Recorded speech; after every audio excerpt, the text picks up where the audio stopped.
ఇరాన్‌కి Trump చాలా గట్టి warning ఇచ్చాడు. అంటే ప్రపంచ దేశాల నుండి వస్తున్నటువంటి ఒత్తిడి కారణంగా అంటే ఈ హార్మోజ్ జలసంధిలో ఉన్నటువంటి నౌకలన్నీ కూడా ఉండిపోవడం, ప్రపంచంలో ఉన్నటువంటి చమురు సంక్షోభం ఏర్పడింది.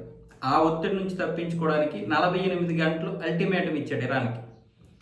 ఇరాన్ కూడా మొదట్లో తగ్గినట్టే నటించింది. ఓకే, మేము హార్మోజ్ జలసంధిని విడుదల చేస్తాము.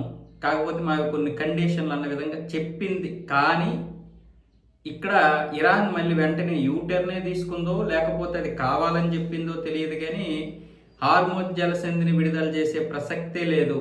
ఏ పడవ కదలాలన్నా సరే $2 మిలియన్ 1.5 అంటే 15 లక్షల నుంచి 20 లక్షల వరకు మీరు డాలర్లు కట్టి తీసుకొని వెళ్ళండి అన్న విధంగా అల్టిమేటం జారీ చేసింది.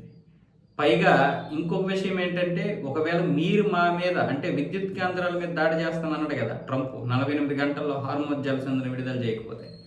మీరు ఒకవేళ చేయాలనుకుంటే చెయ్యండి, మేము గల్ఫ్ దేశాల మీద చేస్తాం. గల్ఫ్ దేశాలకు చెందినటువంటి వాటర్ ప్లాంట్ల మీద, విద్యుత్ కేంద్రాల మీద మేము కూడా చేస్తామన్నాం. ఇరాన్ చెప్పిందంటే చేస్తుంది, ఎందుకంటే ఆల్రెడీ చేస్తుంది కాబట్టి. ఇంతవరకు గల్ఫ్ దేశాలను పెట్టుకొని ఏ రోజు భయపెట్టలేదు, డైరెక్ట్గా అటాక్ చేసింది. 2025 జూన్లో జరిగినటువంటి యుద్ధంలో అక్కడ బెదిరించింది, కానీ గల్ఫ్ మీద దాడి చేయలేదు.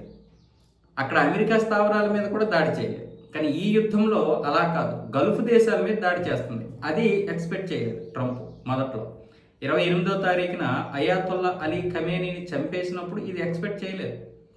తరువాత గల్ఫ్ దేశాల మీద జరుగుతున్నటువంటి దాడుల వల్లే అమెరికా పెద్ద పెద్ద స్టెప్లు తీసుకోలేకపోయింది. ఎన్ని ప్రయత్నాలు చేసినా ఏమీ చేయలేకపోతుంది. ఇప్పుడు విద్యుత్ కేంద్రాలను కనుక ఒకవేళ కూల్చేస్తే గల్ఫ్ దేశాలు నాశనం అయిపోతాయి. అందుకోసమని ఇరాన్ మీద పెద్దగా ఆ బోతల దాడులు చేయడానికి వెనకపడ్డాడు.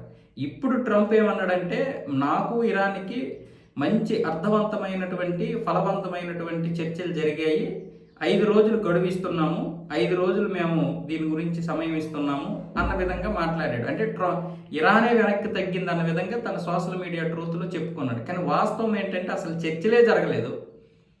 చర్చలు జరిగితే మేము కూడా చెప్తాం కదా, చర్చలు జరగకుండానే చర్చలు జరిగాయి, మేము 5 రోజులు వెనక్కి తగ్గుతున్నామని ట్రంపే అంటున్నాడంటే ట్రంప్ వెనక్కి తగ్గి ఉంటాడు.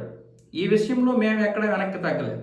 మా విధానం ఏదైతుందో ఆ విధానం కొనసాగుతుందని ఇప్పుడు ఇరాను తన యొక్క అధికార పత్రికతో అదే విషయం చెప్పింది. అలాగే మీడియాకు కూడా అదే విషయాన్ని చెప్పడం జరిగింది. పెజిష్కియాను అలాగే అబ్బాస్ అరాక్జీ ఈ విషయాన్ని స్పష్టంగా చెప్తున్నారు. చర్చలు జరిపే ప్రసక్తే లేదని ఐఆర్జీసీ కూడా చెప్పింది. సో ఇలాంటి నేపథ్యంలో ఇప్పుడు ట్రంప్ చేసినటువంటి ఈ ప్రకటనకి ట్రంప్ వెనక్కి తగ్గాడని ఇప్పుడు అంతర్జాతీయ మీడియా కూడా అదే చెప్తారు. సోషల్ మీడియా ట్రూత్లో ఆయన చెప్తున్నాడు, కానీ అందులో కాన్ఫిడెన్స్ లేదు.